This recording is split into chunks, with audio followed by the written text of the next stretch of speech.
예수님께서 제자들에게 죽음과 부활에 대해서 3번을 예고하시는 것을 복음서에서 볼 수가 있습니다. 오늘 본문은 2번째 예고하시는 그러한 말씀의 장면입니다. 예수님께서 죽음과 부활에 대해서 예고하실 때마다 제자들의 반응이 나옵니다. 본문 32절에는 이 2번째 말씀하실 때 3가지 반응이 나오는데, 첫 번째는 이해의 부족입니다. 깨닫지 못했다, 그런 말씀이 32절에 처음에 나오는데, 제자들이 죽음도 부활도 이해를 하지 못하고 있는 것을 우리들에게 가르쳐 줍니다. 예수님께서 왜 죽는다고 하시는지, 그리고 정말로 죽으시는지, 그리고 이렇게 능력 많은 분이 죽는다는 것, 그 죽음 자체에 대해서 아무것도 알지를 못하는 것을 보여주시고 있습니다. 그리고 무엇보다도 다시 살아난다는 이 부활의 말씀이 도대체 무엇을 말씀하시는지 도저히 이해를 할 수가 없었습니다. 그리고 2번째는 두려움입니다. 예수님의 죽음은 이해되지 않는 것도 있지만, 이 제자들에게 있어서는 예수님의 죽음은 있어서는 안 될 일이었습니다. 왜냐하면 제자들은 예수님을 위해서 자기들의 인생을 다 걸었기 때문에 그렇습니다. 제자들의 살아오는 삶을 다 버리고, 그리고 예수님을 따르면서 인생을 새롭게 시작했습니다.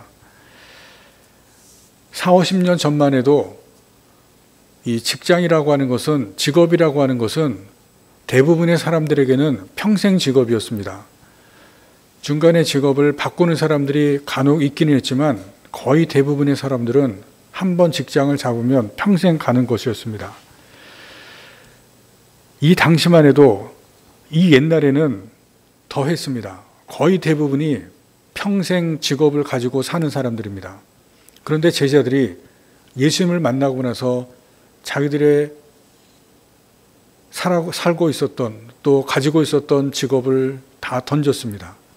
그리고 인생을 예수님께 다 걸고 예수님만을 따르겠다고 작정한 사람들입니다. 그런데 예수님께서 죽겠다고 합니다. 예수님이 죽으면 자기들의 인생도 다 망하는 것입니다. 그래서 본문에 보시면 두려워했다고 말합니다.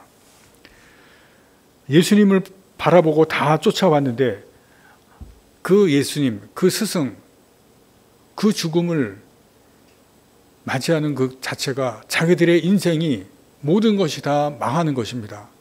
그래서 두려웠다고 말합니다. 그리고 그 두려움은 3번째로 회피로 연결이 됩니다. 32절에 그 다음에 32절 말씀해 보시면 죽음에 대해 질문하는 것, 회피합니다. 질문조차 하지 않는다는 것입니다. 예수님의 죽음의 상황에 직면하는 것을 피하는 것입니다. 자기들의 인생에 위기가 닥치기 때문에 그렇습니다. 어쩌면 제자들은 예수님의 죽음이 최악의 인생의 위기가 될 수도 있습니다. 그래서 묻는 것조차도 하지를 않습니다. 예수님의 죽음, 또 자기들의 인생의 최악, 그 자체를 회피하고 있는 것을 볼 수가 있습니다. 그런데 오늘 본문에 보시면 제자들이 놓치고 있는 것을 우리가 알 수가 있습니다. 놓치고 있는 한 가지 무엇이냐면, 지금 예수님께서 제자들에게 무엇을 하고 있습니까? 말씀을 하고 있습니다. 예수님께서 고난에 대해서, 죽음에 대해서, 부활에 대해서 하시는 것은 말씀입니다. 예수님께서 주시는 이 말씀을 제자들이 놓치고 있다는 것을 우리가 보아야 됩니다. 예수님의 죽음은 분명합니다. 그런데 그것에 대한 말씀이 있습니다. 예수님의 죽음은 제자들에게는 부재입니다. 그러나 말씀은 여전히 남아 있습니다. 그리고 부활에 대해서도 말씀하시고 있습니다. 그런데 제자들이 예수님께서 주시는 그 말씀을 지금 놓치고 있습니다. 말씀을 놓치고 붙잡지 못했기 때문에 제자들이 믿음을 가질 수가 없습니다. 그리고 말씀을 놓치기 때문에 제자들이 두려움에 휩싸여 있습니다. 자기들의 인생이 다 망가질 것이라고 하는, 잘못될 것이라고 하는 그 두려움에 휩싸여 있는 것을 볼 수가 있습니다. 말씀이라고 하는 답을 주셨지만 제자들이 그것을 보지 못합니다. 이 시간 우리가 말씀에 대해서 다시 생각해 보는 시간을 갖도록 하겠습니다.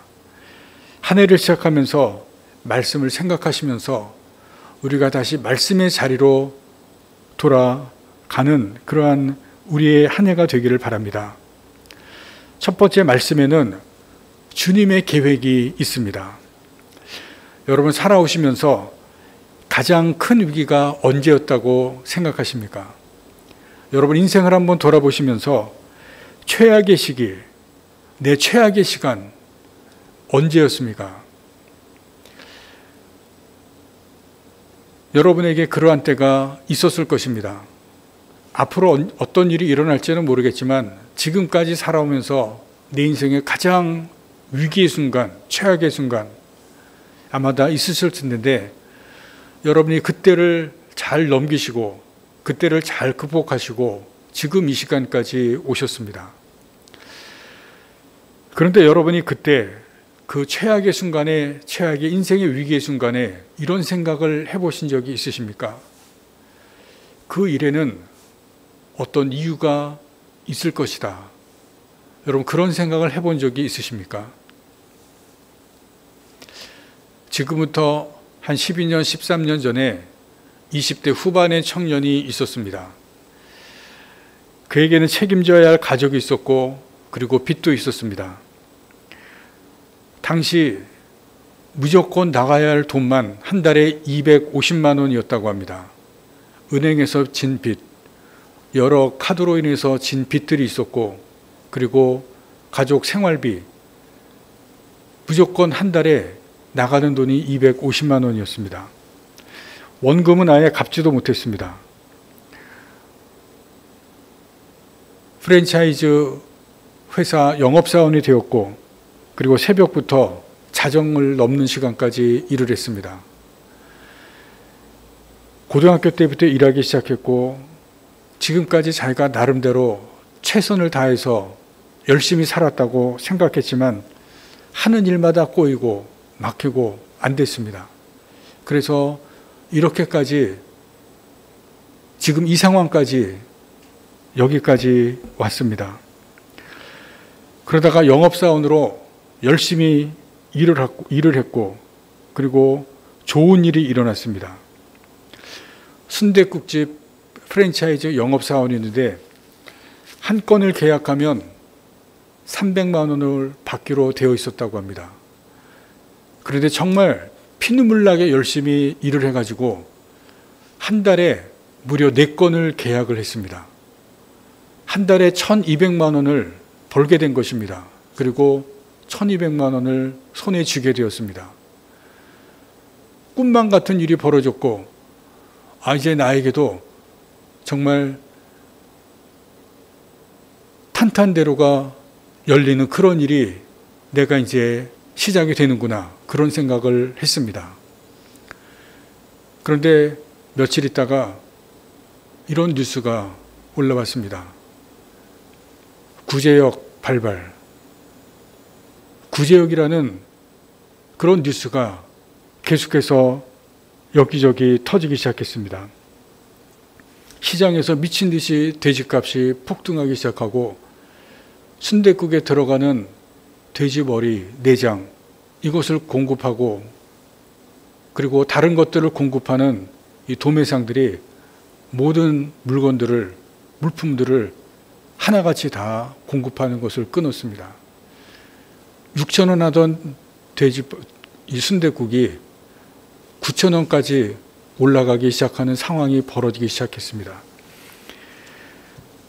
급기야 계약을 한 4명의 사장들이 다 취소하고 1,200만 원 받은 커미션 다 날아갔습니다. 또 그것만 날아간 것이 아니라 영업사원 하던 그 직장까지도 다 날아갔습니다.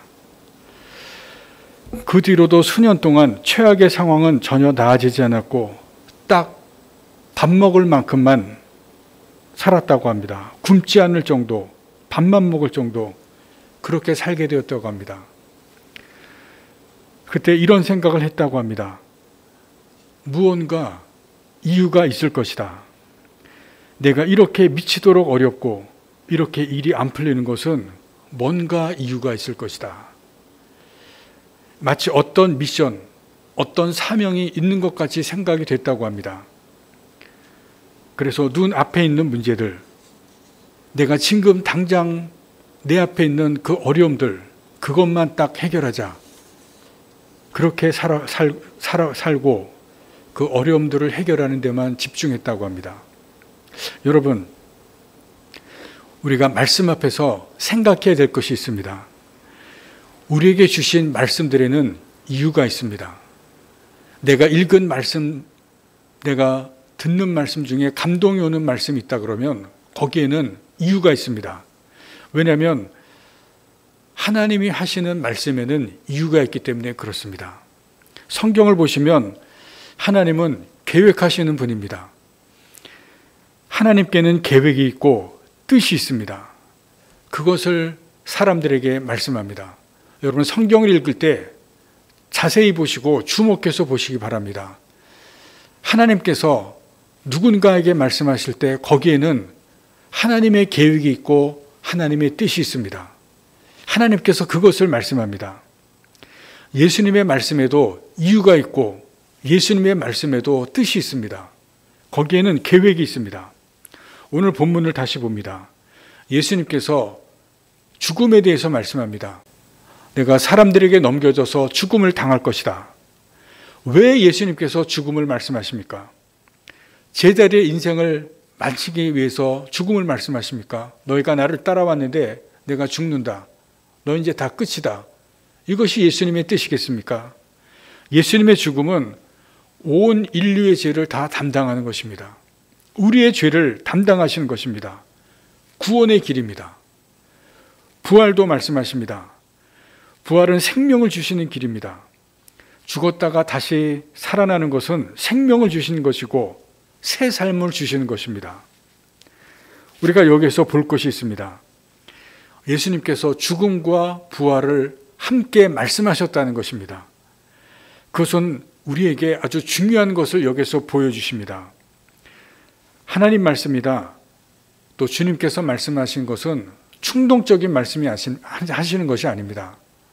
한번 들어보라고 던지는 그런 말씀이 아니라는 것입니다. 계획이 있고 뜻이 있고 섭리가 있는 말씀입니다. 죽음이 있지만 부활이라고 하는 계획이 있습니다. 지금은 죽지만 예수님께서 끝이 아니라는 것입니다. 다시 살아나시는 그런 계획이 있는 말씀이라는 것을 제자들에게 보여줍니다.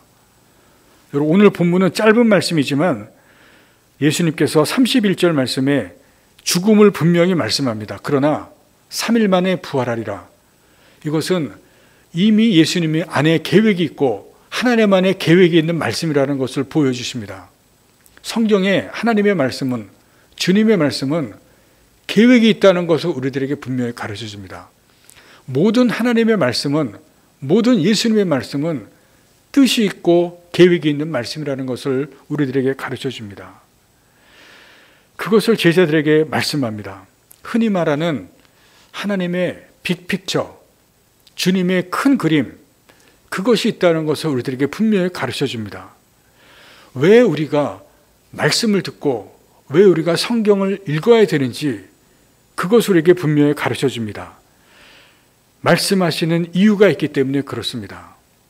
말씀하시는 데에는 그 말씀에는 계획이 담겨 있고 뜻이 담겨 있기 때문에 그렇습니다. 여러분, 말씀을 읽으시면서 그것을 찾아내야 됩니다. 말씀하시는 이유를 우리가 발견해야 됩니다. 말씀을 읽으면서 그 안에 담겨진 계획을 우리가 찾아내야 되고 말씀에 담겨진 뜻을 알아내야 됩니다. 여러분, 그것을 위해서 여러분 기도하셔야 됩니다. 어려운 일이 있어도 우리 안에 말씀이 있으면 괜찮습니다. 최악의 상황에 부딪혀도 말씀을 붙잡으면 흔들리지 않습니다. 그래서 말씀을 통해서 이유를 발견하고 그분의 계획을 알고 뜻을 깨달으면 두려움이 사라지고 그리고 힘이 생깁니다. 말씀을 읽으시면서 나에게 주시는 말씀을 받으시고 여러분 그것을 위해서 기도하시기 바랍니다. 그 말씀을 주시는 이유를 알기 위해서 여러분 기도하셔야 됩니다. 그 말씀 안에 있는 계획과 뜻을 알려달라고 여러분 기도하셔야 됩니다. 말씀을 읽기 전에 또 말씀을 읽고 나신 후에라도 여러분 내가 읽은 말씀 중에 나에게 주시는 말씀이 있고 그 말씀 안에 이유가 있고 그 말씀 안에 나에게 대한 계획과 하나님의 뜻 그것이 무엇인지를 여러분 위해서 기도하시고 찾아내시고 발견하셔야 됩니다. 여러분 그것을 위해서 여러분 기도하시면서 말씀을 읽을 때 그것을 여러분이 찾아내신다면 어떠한 상황에 있더라도 어떠한 문제에 부딪히더라도 내가 만약에 최악의 상황에 부딪히더라도 그것을 여러분들이 찾으신다면 오늘 제자들이 보시는 것처럼 두려움에 휩싸이지 않습니다. 그것 때문에 내가 어려움을 이겨낼 수 있고 최악의 상황까지라도 여러분 견뎌낼 수 있는 그것이 바로 말씀입니다. 두 번째는 말씀에는 능력이 있습니다. 말씀에 능력이 있다는 그 뜻이 무엇이냐면 말씀 그대로 이루어진다는 것입니다. 하나님께서 말씀하시는 것, 주님께서 말씀하시는 그대로 이루어진다는 것이 말씀에 능력이 있다는 뜻입니다. 본문에서 예수님께서 말씀하신 것은 좀 더 구체적으로 보면 세 가지가 담겨 있습니다. 고난과 죽음과 부활입니다. 예수님께서 사람들에게 넘겨주신다고 말씀하시는데 고난을 받는다는 것입니다. 죽음은 아시는 대로 십자가의 죽음이고 그리고 3일 후에 다시 부활을 말씀하십니다. 그런데 오늘 본문에 말씀하신 그대로 말씀 그대로 되어지는 것을 우리가 성경을 통해서 다 보십니다. 오늘의 말씀은 예고입니다. 내가 이렇게 될 것이다. 그런데 말씀하신 그대로 다 되어집니다. 이것이 말씀의 능력입니다. 예수님이 병자들을 고치시고 귀신을 내쫓으시고 죽은 자를 살리실 때 성경을 보시면 말씀하십니다. 병자들을 향해서 귀신 들린 자를 향해서 죽은 자를 향해서 말씀하신 것을 우리가 보았습니다. 말씀하시면 말씀 그대로 되어졌습니다. 그것은 예수님에게 능력이 있기도 하지만 말씀 그대로 되는 것을 우리들에게 보여주시는 것입니다. 말씀의 능력을 보여주신다는 것입니다. 중풍병자에게 일어나고 가라고 했을 때 중풍병자가 일어났고 귀신 들린 자에게 귀신이 나가라고 했을 때 귀신이 나갔고 죽은 자에게 일어나라고 했을 때 죽은 자가 일어났습니다. 말씀 그대로 이루어지는 말씀의 능력입니다. 하나님께서 천지를 창조하실 때 말씀으로 창조하셨다고 했습니다.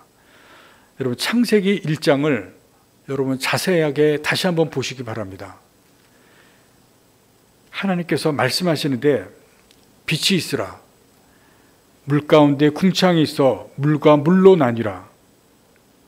땅은 풀과 씨 맺는 채소와 각기 종류대로 씨 가진 열매 맺는 나무를 내라. 하나님이 말씀하시는 말씀이 창세기 1장에 그렇게 많지가 않습니다. 창세기 1장을 다시 보시면 하나님의 말씀은 그렇게 많지가 않습니다. 그러나 그 말씀하신 대로 이루어졌습니다. 말씀이 능력이 되는 것입니다. 그 말씀의 능력이 천지를 창조하셨습니다. 하나님의 말씀과 주님의 말씀은 말씀 그대로 이루어집니다. 말씀의 능력입니다. 그런데 그 말씀이 여러분 우리에게 주어졌습니다. 하나님의 말씀, 성경의 말씀이 우리에게도 주어졌습니다. 이제 필요한 것은 말씀의 능력이 우리에게도 나타나는 것입니다. 여러분 아무리 성경이 우리에게 있다고 해도 이 말씀의 능력이 우리에게 나타나지 않으면 소용이 없습니다. 성경을 읽어도 성경의 능력이 우리에게 나타나지 않으면 소용이 없습니다. 말씀의 능력이 우리의 삶 가운데 나에게도 나타나야 됩니다. 그렇게 하기 위해서 우리가 들어야 되고 읽어야 됩니다. 무엇보다도 믿어야 됩니다. 탈북 가족이 있는데 이 탈북 가족의 이야기가 좀 특이합니다. 함경도 청진 도시에서 살다가 시골 오지 회룡으로 들어갔습니다. 그 가족의 가장이 어렸을 때 문학가의 꿈을 꿨지만 아버지가 반대했습니다. 그래서 농업학교에 들어가서 뭔가를 해보려고 우수한 성적으로 들어가서 유전자학과에 이제 지원을 했는데 거절을 했습니다. 거부를 당했습니다. 왜냐하면 출신 성분이 안 된다는 것입니다. 아버지가 어릴 적에 정치범으로 수용소에 들어갔기 때문에 출신 성분 때문에 거절을 당합니다. 이런저런 거를 해보려고 하는데 출신 성분 때문에 아버지가 정치범으로 수용소에 들어간 것 때문에 되는 것이 없습니다. 아버지가 정치범 수용소에서 나와서 아들에게 계속해서 항상 말을 하는 것이 지금은 난시기 때문에 내가 산골 오지에 들어가서 농사 지으면서 살아라 계속 말합니다. 그래서 결국 아버지의 뜻을 따라서 대학을 중퇴하고 산골 오지로 회룡으로 들어간 것입니다. 산골에서 할 것이 농사 외에는 할 것이 없었습니다. 그러다가 우연히 친구 집에서 라디오에서 남한방송을 듣게 되었습니다. 그래서 돈을 다 모아서 농사 지은 거 다 팔아서 라디오 하나를 사고 그리고 라디오에서 남한방송을 듣기 시작했습니다. 집에서 입을 뒤집어 쓰고 남한방송을 듣는데 시골 오지라 다른 데보다는 감시가 소홀해서 방송을 혼자 입을 뒤집어 쓰고 들었습니다. 거기에서 잘 들리는 것이 KBS와 극동방송이었다고 합니다. KBS는 남한의 소식을 듣고 그리고 극동방송에서는 설교와 성경 말씀이 주로 나왔다고 하는데 성경을 읽어주는데 무슨 뜻인지 도대체 알 수가 없지만 열심히 들었다고 합니다. 아브람, 모세, 여호수아 누가 누군지 모르겠고 애굽을 나왔다고 했는데 왜 나왔는지 광야로 들어갔다고 했는데 왜 들어갔는지 하나도 이해가 안 됐다고 합니다. 그런데도 열심히 들었다고 합니다. 몇 년을 듣자 점점 설교가 들려오고 그리고 성경이 귀에 들어왔습니다. 나중에는 가족들도 다 같이 들었습니다. 그러다가 탈북을 결심했습니다. 그리고 탈북을 실행했는데 그때 나이가 40세였다고 합니다. 처음에는 혼자 탈북을 했습니다. 한국에 도착하자마자 첫 번째 한 것이 뭔지 아십니까? 한국에 도착하자마자 가장 먼저 한 것이 하나님께 기도드렸다고 합니다. 북한에서 성경 듣다가 설교 듣다가 하나님을 믿은 것입니다.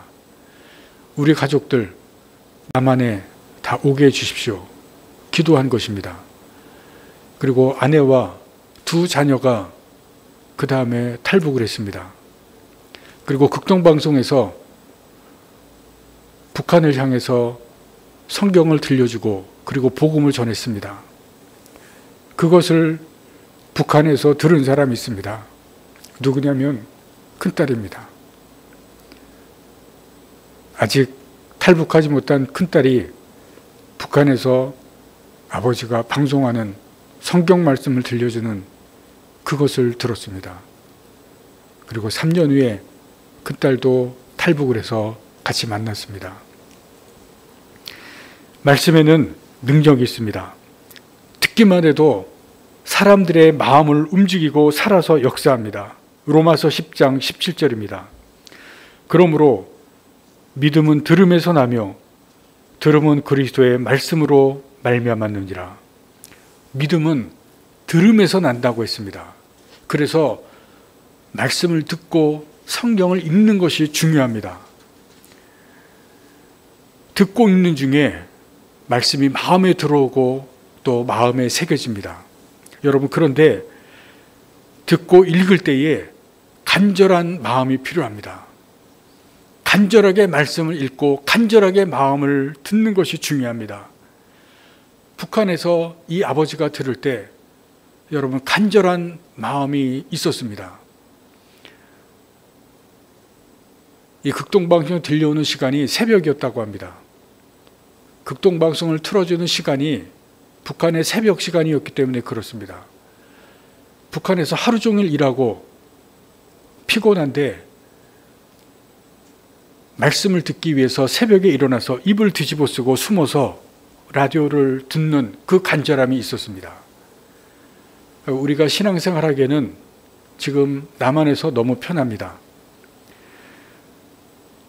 코로나로 위기가 닥쳤는데 우리도 말씀을 향한 이런 간절함이 있어야 합니다.